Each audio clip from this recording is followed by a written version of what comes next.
Hello and welcome to Mahamaya selection. आपका बहुत बहुत स्वागत है आज के हमारे इस वीडियो में, जो कि है एक प्रैक्टिस वीडियो। एसएससी जीडी 2021 ने नोटिफिकेशन जो जारी किया है, बहुत जल्द ही इसकी एग्ज़ाम्स होने वाले, इसलिए हम आपके लिए लेकर आए हैं previous year paper practice batch, जिसमें हम करने वाले हैं एसएससी जीडी की प्रिपरेशन और सारे प्रीवियस ईयर पेपर्स को हम करेंगे इन सारे वीडियोज़ में सॉल्व। तो आज हम करने वाले हैं एसएससी जीडी मैथ्स का प्रीवियस ईयर पेपर, और ये जो पेपर है वो 12 Feb 2019 को फर्स्ट शिफ्ट में पूछा गया है। फर्स्ट शिफ्ट का पेपर है जो एसएससी जीडी प्रीवियस ईयर में आ चुका है। तो चलिए बिना वक्त बर्बाद किए क्वेश्चंस पे आते हैं, क्योंकि जितने ज़्यादा क्वेश्चंस हम सॉल्व करेंगे एग्ज़ाम में स्कोर हमारा उतना ज़्यादा अच्छा इम्प्रूव होगा। तो चलिए शुरू करते हैं आज की फर्स्ट क्वेश्चन को। देखते हैं फर्स्ट क्वेश्चन क्या है मैथ्स सेक्शन से।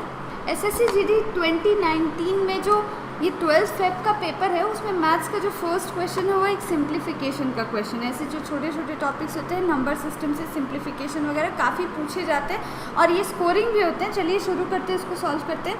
हमारे पास क्या है 6 1/5 इंटू 5/6 ऑफ 2/5 माइनस 16/62 प्लस 11/62। ठीक है, हमारे पास ये क्या करेंगे हम, ये हमारे पास कितना हो जाएगा, इसे हम सिंपल फ्रैक्शन में करेंगे तो ये हमारे पास हो जाएगा 31/5 इंटू 5/6। तो ये 5 तो कैंसिल आउट हो गए, सो ये 31/6 ऑफ, अब यहाँ पे हमारे पास 2/5 तो है, एंड देन यहाँ पे हमारे पास ये क्या है 62 सेम है, तो 16 में से हमने 11 को माइनस कर लिया तो कितना हो गया 5/62, ये आ गया हमारे पास। तो इस तरफ क्या है 31/6 इंटू ये हमारे पास है 2/5 माइनस 5/62। 5 और 62 का हम एलसीएम लेंगे तो हमारे पास कितना आ जाना चाहिए 310, और इसको हम आगे सॉल्व करेंगे तो हमारे पास आ जाएगा यहाँ पे 99। अब हमें इसको सॉल्व करना है, ये इससे 10 टाइम्स में और ये 2 और ये 3। सो आंसर क्या होना चाहिए 33/20। ऑप्शंस चेक करते हैं, ऑप्शन बी में है 33/20। सो ऑप्शन बी हमारा क्या हो गया, करेक्ट आंसर हो गया। चलिए आगे बढ़ते हैं नेक्स्ट क्वेश्चन पे। नेक्स्ट क्वेश्चन जो हमारे पास है वो एक डीआई का क्वेश्चन है, डेटा इंटरप्रिटेशन का क्वेश्चन है। डेटा हमें गिवन है, यहाँ पे देखिए डेटा क्या है, the data given below shows the number of people who have saved a certain amount of money. अच्छा, ये क्या है, इस तरफ नंबर ऑफ पीपल है, जो लोग हैं कितने लोग हैं, लोगों की संख्या का इधर डेटा दिया हुआ है, और इस तरफ दिया हुआ है कि उन्होंने कितने रुपए सेव किए हैं, यानी कि जमा किए हैं। 5 रुपये, 10 रुपये, 15, 20, 25, 30, 35 और 40 इस प्रकार का डेटा है। और यहाँ पे है क्या, what is the mode of given data. अच्छा, यहाँ हमें क्या स्टैटिस्टिक्स का सवाल है, मोड निकालना है, बहुलक निकालना है। तो चलिए शुरू करते हैं इसको बनाना। मीन, मीडियन, मोड, ये 3 ऐसे टॉपिक्स हैं जो जीडी के पेपर के हिसाब से बहुत इंपॉर्टेंट है। जो पिछला पेपर हमने किया था, इससे पहले एक और 11 मार्च का जो है पेपर है वो मैंने लास्ट वीडियो में कराया था। तो अगर आपने वो वीडियो नहीं देखी तो आप हमारी प्लेलिस्ट पे जाइए और उस वीडियो को भी देखकर उस पर भी प्रैक्टिस कीजिए। तो जो पिछला वीडियो था उसमें भी मीन, मीडियन से बहुत सारे क्वेश्चन थे, मोड से क्वेश्चन नहीं थे। इस वाले में मोड से क्वेश्चन है। तो आपके लिए एक साफ साफ बात यह है कि मीन, मीडियन और मोड ये तीनों बहुत इंपॉर्टेंट टॉपिक्स है। जीडी को अगर हम कंसर्न करें तो आपको मीन, मीडियन, मोड बहुत अच्छे से कवर करके जाना पड़ेगा, क्योंकि इससे तो क्वेश्चंस डेफिनेटली आएंगे और ये काफ़ी ईजी और बहुत लेस टाइम कंज्यूमिंग होते हैं। बहुत जल्दी आराम से ये मीन, मीडियन, मोड के क्वेश्चंस बन जाएंगे। चलिए देखते हैं यहाँ पे मोड क्या होता है। जो फ्रीक्वेंसी सबसे ज़्यादा बार आई होती है, सबसे ज़्यादा बार जो फ्रीक्वेंसी आई होती है वो क्या होती है, मोड होती है। तो सबसे ज़्यादा बार यहाँ पे क्या है, सबसे ज़्यादा जो नंबर है, एक व्यक्ति है जिसने 5 रुपये सेव किए हैं, 3 व्यक्ति है जिसने 15 रुपये सेव किए हैं, 4 व्यक्ति है जिसने 20 रुपये सेव किए, 2 व्यक्ति है जिसने 25 रुपये सेव किए हैं, 1 व्यक्ति 30 रुपये, 1 व्यक्ति 35 रुपये और 2 व्यक्ति 20 रुपये। तो सबसे ज़्यादा संख्या किसकी है, 20 रुपये वाले की है, क्योंकि 4 लोगों ने 20 रुपये सेव किए हैं, 4 लोगों ने 20 रुपये सेव किए हैं। तो हमारा जो डेटा यहाँ पे गिवन है इसमें मोड क्या हो जाएगा 20 रुपये। ऑप्शंस देख लेते हैं। ये देखिए हमारा जो ऑप्शन ए है वही है 20 रुपये। तो 20 जो है वो सबसे ज़्यादा बार आया है, 4 लोगों ने, सबसे अधिकतम लोगों ने उसे सेव करके रखा है, तो इसलिए 20 क्या हो जाएगा, हमारा करेक्ट आंसर हो जाएगा। चलिए आगे बढ़ते हैं नेक्स्ट क्वेश्चन पे। नेक्स्ट क्वेश्चन जो हमारे पास है वो है कि what will be the average of first 4 positive multiples of 8। What will be the average of first 4 positive multiples of 8। 8 के प्रथम 4 पॉजिटिव मल्टीपल्स का, यानी कि जो उनके फैक्टर्स होंगे, जो उसके मल्टीपल्स होंगे, उसका एवरेज क्या होगा ये हमें बताना है। चलिए, तो 8 के मल्टीपल्स की बात की जा रही है, तो पहला तो 8 ही हो गया, ठीक है। दूसरा मल्टीपल क्या हो जाएगा हमारा 16, तीसरा मल्टीपल हमारा क्या हो जाएगा 8 का 24, और इसके बाद चौथा मल्टीपल 32। सो 8, 16, 24 और 32 ये क्या है, फर्स्ट 4 पॉजिटिव मल्टीपल्स है, ठीक है। और अब इसका सम हम कर लेंगे, तो इसको जोड़ने पर आएगा कितना, इसको जोड़ने पर आएगा 80, और 80 का हमें क्या निकालना है, average. Total number of items कितने हैं 1 2 3 4। 80 को हम 4 से डिवाइड करेंगे, ये हमारा हो जाएगा 20, यानी कि हमारा आंसर हो जाएगा option B 20। So average of first 4 positive multiples of 8 हो जाएगा 20। चलिए आगे बढ़ते हैं नेक्स्ट क्वेश्चन पे। नेक्स्ट जो क्वेश्चन है हमारे पास ये एवरेज का है। एवरेज भी बहुत इंपॉर्टेंट टॉपिक है, एवरेज यानी कि औसत, इसे हम बिल्कुल भी मिस नहीं कर सकते। चलिए क्वेश्चन को पढ़ते हैं।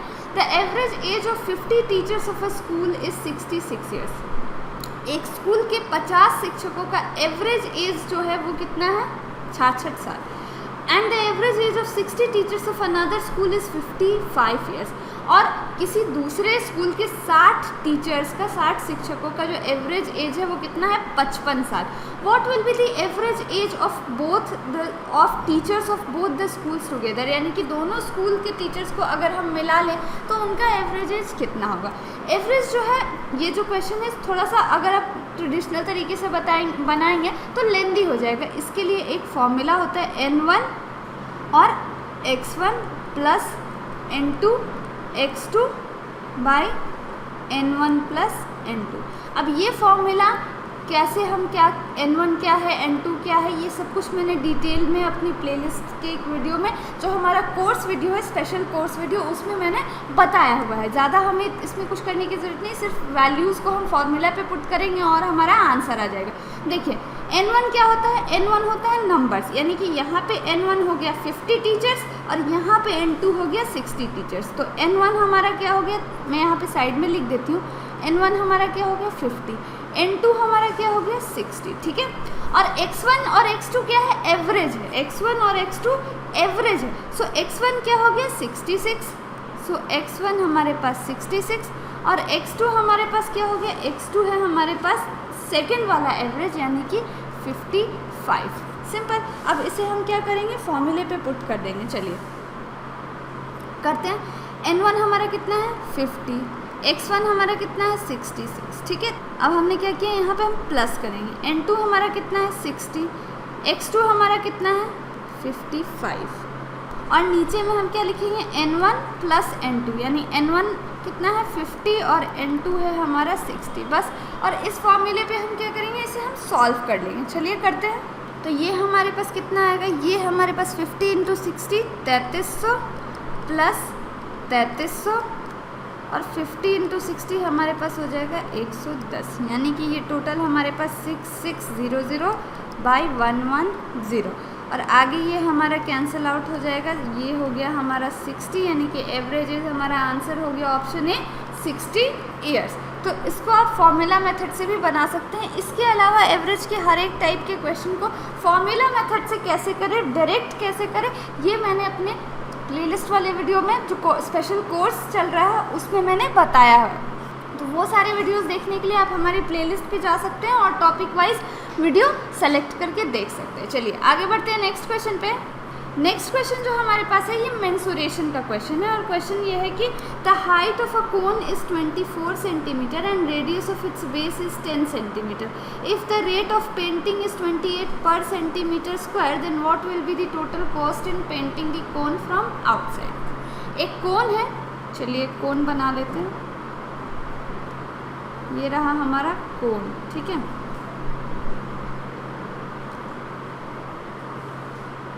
ये हमारा कोन है। इस कोन की हाइट क्या है 24 सेंटीमीटर। तो हाइट हमारी क्या हो गई, ये वाली हमारी हाइट 24 सेंटीमीटर, ठीक है। रेडियस ऑफ इट्स बेस यानी कि ये वाला हमारा कितना है 10 सेंटीमीटर, और इसको पेंट करने का कॉस्ट कितना है 28 रुपीज़ पर सेंटीमीटर स्क्वायर, यानी 1 सेंटीमीटर स्क्वायर पेंट करने का रेट है 28 रुपये। तो हमें बताना है कि टोटल कॉस्ट इन पेंटिंग क्या लगेगा इस कोन को बाहर से पेंट करने में। ठीक है, चलिए इसको करते हैं। सबसे तो इसको पेंट करने के लिए, बाहर से पेंट करने के लिए हम क्या निकालेंगे, हम निकालेंगे curved surface area. Curved surface area, curved surface area क्या होता है पाई आर एल। और अब एल क्या होती है, ये वाली जो हाइट होती है वो एल होती है, यानी स्लैंटिंग हाइट एल होती है। एल को हम निकालेंगे। सो एल को निकालने के लिए क्या फॉर्मूला हम यूज़ करते हैं, एल को निकालने के लिए हम पाइथागोरस वाला ही फॉर्मूला यूज़ करते हैं, H square plus R square under root. तो h हमारे पास कितना हो जाएगा, h हमारे पास है 24 का स्क्वायर और r है हमारे पास 10 का स्क्वायर। आगे इसको सॉल्व करेंगे तो ये हमारे पास कितना आएगा अंडर रूट 676, यानी कि 26 सेंटीमीटर हमारा L आ जाएगा, 26 सेंटीमीटर। और अब हम एरिया निकाल सकते हैं। एरिया हो गया हमारे पास कितना 22/7 इंटू R है हमारा 10 और L हो गया हमारे पास 26। ये क्या है हमारा, ये हमारा सरफेस एरिया है जितने एरिया को हमें पेंट करना है। अब ये किसमें है सेंटीमीटर स्क्वायर में। 1 सेंटीमीटर स्क्वायर को पेंट करने में 28 रुपये लगते हैं, तो इतने सेंटीमीटर स्क्वायर को पेंट करने में कितने रुपए लगेंगे, इसको हम कैसे सॉल्व करेंगे। इसको कुछ नहीं करना, हमें बस 28 से मल्टीप्लाई कर देना है, यानी कि 22/7 इंटू 10 इंटू 26 इंटू 28। आगे इसको सॉल्व कर लिया। सॉल्व करेंगे तो आंसर हमारे पास क्या आएगा, आंसर हमारे पास आएगा 22,880 रुपीज़। इतने रुपए आपको लगेंगे इसको पेंट करने में। सो हमारा आंसर क्या हो जाएगा 22,880। ऑप्शन डी हमारा करेक्ट आंसर हो जाएगा। चलिए आगे बढ़ते हैं नेक्स्ट क्वेश्चन पे। इस बार जो क्वेश्चन हमारे पास है ये टाइम एंड डिस्टेंस का है, time speed and distance. Question पढ़ते हैं। Anil goes to his office at the speed of 35 kilometer per hour and returns to his home at the speed of 30 kilometer per hour. Anil जो है वो अपने घर से ऑफिस जाता है 35 किलोमीटर पर आवर की रफ्तार से और वापस आता है 30 किलोमीटर पर आवर की रफ्तार से। If he takes total 39 hours, then what is the distance between his office and home? अगर जाने और आने में कुल समय 39 आवर्स का लगता है तो उसके ऑफिस से उसके घर की दूरी कितनी है ये हमें बताना है। चलिए शुरू करते हैं इसको बनाना। सबसे पहले तो मान लेते हैं कि ये जो ऑफिस से होम की डिस्टेंस है वो कितनी है, d है। ठीक है, ऑफिस से होम की डिस्टेंस d किलोमीटर है। टाइम का फॉर्मूला क्या होता है, टाइम का फॉर्मूला होता है डिस्टेंस बाय स्पीड। ठीक है, इसी फॉर्मूले को यूज़ करते हुए हम क्या टोटल टाइम उसे कितना लग रहा है 39 आवर्स। Total time 39 hours. तो जाने में समय कितना लगेगा, जाने में समय t, हम यहाँ लिख देते टी गो, यानी कि जाने में उसे कितना समय लगेगा। टोटल डिस्टेंस हमारी d है, यानी कि एक तरफ से जो डिस्टेंस है वो कितनी है d है, और समय और स्पीड उसकी कितनी है 35। तो ये है जाने का समय। ठीक है, अब आने का समय जब वो वापस आता है या रिटर्न होता है तब उसे कितना समय लगता है d/30। ठीक है, और इन दोनों को अगर हम जोड़ दें d/35 प्लस d/30 तो ये कितना हो जाएगा 39 आवर्स। ये बन गया हमारा इक्वेशन और इसको हमें करना है सॉल्व। आगे इसको जब हम सॉल्व करते हैं तो हमारे पास ये कितना आता है, हमारे पास जो d आएगा वो होगा 13d = 210। चलिए इस क्वेश्चन को करते हैं। प्राइस का रेशियो क्या है 4:3, 4:3। चलिए अब मान लेते हैं कि ये जो रेशियो है ये कितना है 4:3। तो मान लेते हैं कि जो फर्स्ट वाली आर्टिकल है उसका प्राइस 40x है और जो दूसरी वाली आर्टिकल है उसका प्राइस 30x है। ठीक है, बाकी जैसे उसने इंस्ट्रक्शन दिया है हमें वैसे करना है। फर्स्ट वाली आर्टिकल का प्राइस क्या होता है 50% से इंक्रीज़ होता है, 50% से इंक्रीज़ हो रहा है। और दूसरी वाली जो आर्टिकल है सेकेंड वाली आर्टिकल, इसका प्राइस जो है वो 10% से डिक्रीज़ हो रहा है। सो 10% से डिक्रीज़ हो रहा है। ठीक है, if the price of second article is 54, if the price of second article is 50, यहाँ पे तो इतना हो गया। अब यहीं पे रुकते हैं। ये अगर 50% से इंक्रीज़ होगा तो 40 का 50% कितना हो गया हमारे पास 20x, और 30 का 10% कितना हो गया 3x। ठीक है, तो यहाँ 20x से इंक्रीज़ हो रहा है और यहाँ 3x से डिक्रीज़ हो रहा है। तो ये अब कितना हो जाएगा, ये हो जाएगा 60x और ये हमारे पास कितना हो जाएगा, ये हो जाएगा 27x। ठीक है, अब क्वेश्चन के according if the price of second article is 54, ये 27x किसके बराबर है, ये 27x जो है ये 54 के बराबर है, 54 रुपये के बराबर है। तो x की वैल्यू क्या निकल के आ जाएगी, x की वैल्यू निकल के आ जाएगी 2। ठीक है, अब 2 और अब हमें क्या बताना है, original price of first article. तो original price of first article क्या है, 40x यानी कि 40 इंटू 2 यानी कि 80 रुपये। सो हमारा आंसर क्या हो जाएगा, ऑप्शन डी ₹80 हमारा आंसर हो जाएगा। चलिए अब आगे बढ़ते हैं नेक्स्ट क्वेश्चन की तरफ। सो नेक्स्ट क्वेश्चन जो हमारे पास है ये भी प्रॉफिट एंड लॉस का ही है। क्वेश्चन है selling price and cost price of a book are in the ratio 3:4। Selling price and cost price of a book are in the ratio 3:4। Selling price and cost price of a book are in the ratio 3:4, यानी कि किसी book कोई किताब है उसकी जो SP है और CP है उसका अनुपात 3:4 है। What will be the profit और लॉस परसेंटेज। ठीक है, तो यहाँ हमारे पास क्या है, SP और CP का रेशियो। SP कितना है 3, CP कितना है 4।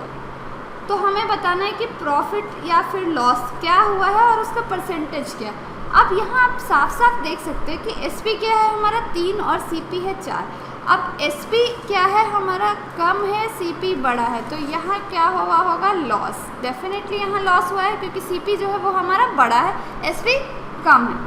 अब लॉस कितने का हुआ है, चलिए लॉस निकालते। लॉस परसेंट हमें निकालना है, तो लॉस परसेंट के लिए हम क्या करते हैं, हम करेंगे CP minus SP by CP into 100, यानी कि 4 माइनस 3 बाई 4 इंटू 100। ये हमारे पास कितना हो जाएगा, 1/4 इंटू 100। 1/4 क्या होता है 25%, यानी 25% का लॉस हुआ है हमें।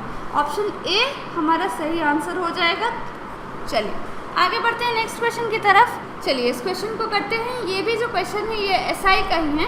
क्वेश्चन है a sum becomes 14 times of itself in 15 years at the rate of simple interest per annum. In how many years will the sum become 92 times of itself? एक सम है वो 15 सालों में अपना 14 गुना हो जाता है। ठीक है, तो सबसे पहले तो अमाउंट क्या हो जाता है, अमाउंट 14 टाइम्स ऑफ प्रिंसिपल हो जाता है। प्रिंसिपल हमने क्या मान लिया, प्रिंसिपल हमारा है P। प्रिंसिपल हमारा P है और अमाउंट क्या हो जाता है 14 गुना हो जाता है प्रिंसिपल के, यानी कि 14P हो जाता है। तो SI क्या हो जाएगा, SI हो जाएगा, SI हमारा होता है अमाउंट माइनस प्रिंसिपल, तो SI हो जाएगा 13P। ठीक है, तो अब 13P किसके बराबर होगा, P into rate into time. Time कितना है 15 साल, 15/100। ठीक है, सो इस फॉर्मूले से हमें क्या मिल जाता है, इस फॉर्मूले से हमें मिल जाता है P कैंसिल आउट हो जाएंगे और R हमें मिल जाता है 1300/15। ठीक है, तो रेट हमारे पास निकल के आ गया 1300/15%। अब चलिए अब आगे कह रहा है कि in how many years will the sum become 92 times of itself.